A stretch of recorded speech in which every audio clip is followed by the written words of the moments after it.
Chapter 33. I wasn't allowed to go into the house until Judd and the agents on my protection detail had swept it, and even then, Agent Starmans accompanied me to my bedroom. "You okay?" he asked, giving me a sidelong glance. "Fine," I replied. It was a stock answer, perfected around the Sunday night dinner table. I was a survivor. Whatever life threw at me, I came out okay, and the rest of the world thought I was great. I'd been faking things for so long that, until the past few weeks with Michael, Dean, Leah, and Sloan, I'd forgotten what it was like to be real.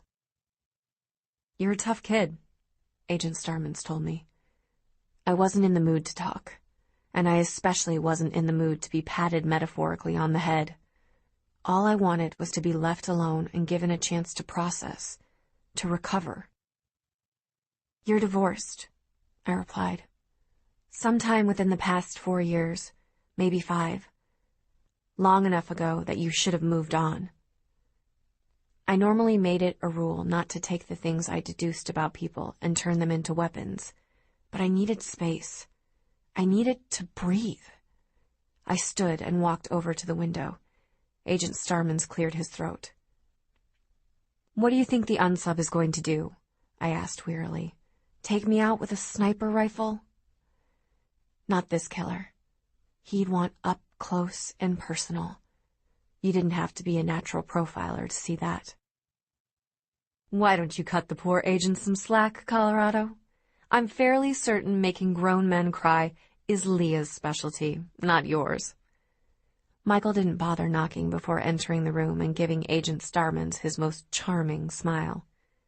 "I'm not making anyone cry," I said mutinously. Michael turned his gaze on me.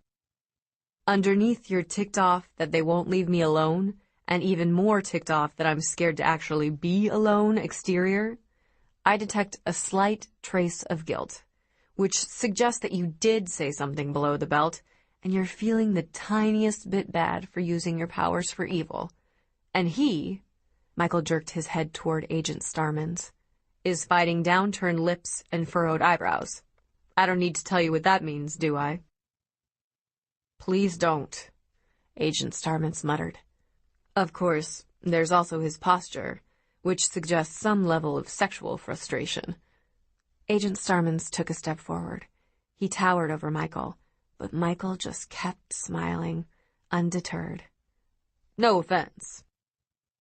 "I'll be out in the hall," Agent Starmans said. "Keep the door open."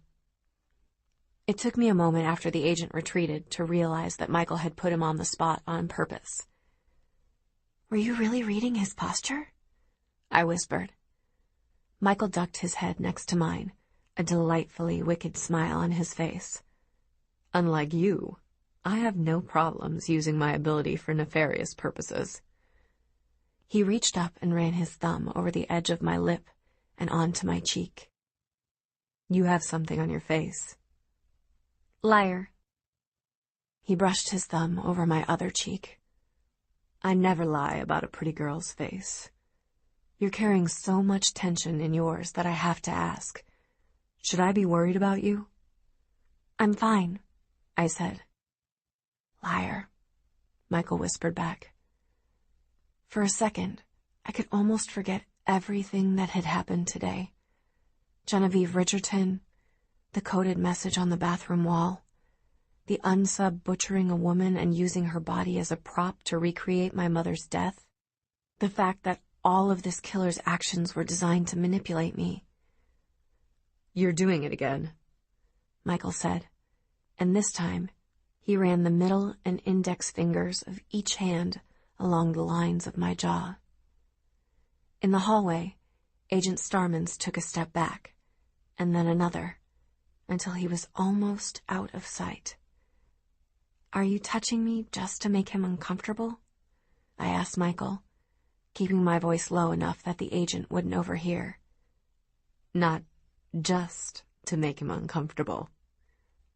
My lips twitched. Even the possibility of a smile felt foreign on my face. "Now," Michael said, Are you going to tell me what happened today, or do I have to drag it out of Dean? I gave him a skeptical look. Michael amended his previous statement. Are you going to tell me what happened today, or am I going to have Leah drag it out of Dean? Knowing Leah, she'd probably managed to pry at least half of the story out of Dean already, and with my luck, she would pass it on to Michael with embellishments. It was better that he heard it from me. So I started at the beginning with Club Muse and the message on the bathroom wall, and didn't stop until I'd told him about the crime scene in Arlington and its resemblance to my mother's. You think the similarity was intentional, Michael said. I nodded. Michael didn't ask me to elaborate, and I realized how much of our conversation happened in silence, with him reading my face and me knowing exactly how he'd respond. The theory is that the unsub staged all of this for me, I said finally. It wasn't about the unsub reliving the kill. It was about making me relive it. Michael stared at me. Say the second sentence again. It wasn't about the unsub reliving the kill, I repeated. There, Michael said. Every time you say the words, reliving the kill, you duck your head slightly to the right. It's like you're shaking your head or being bashful or something. I opened my mouth to tell him that he was wrong, that he was reading too much into that single sentence, but I couldn't form the words, because he was right. I didn't know why I felt like I was missing something, but I did. If Michael had seen some hint of that in my facial expression, maybe my body knew something that I didn't. It wasn't about the unsub reliving the kill, I said again. That was true. I knew it was true. But now that Michael had pointed it out, I could feel my gut telling me, loud and clear, that it wasn't the whole truth. I'm missing something. The horror at the crime scene had been familiar, almost too familiar. What kind of killer remembered the details of a crime scene so exactly? The splatter, the blood on the mirrors and the light switch, the knife marks on the floor.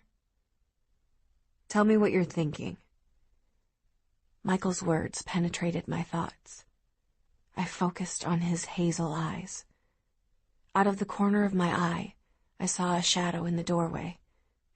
Agent Starmans. Had he overheard us? Was he trying to overhear us? Michael grabbed my neck. He pulled me toward him. When Agent Starmans glanced in the room, all he saw was Michael and me, kissing. The kiss in the pool was nothing compared to this. Then our lips had barely brushed. Now, my lips were opening.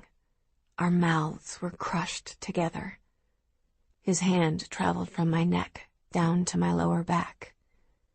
My lips tingled, and I leaned into the kiss, shifting my body until I could feel the heat from his in my arms, my chest, my stomach.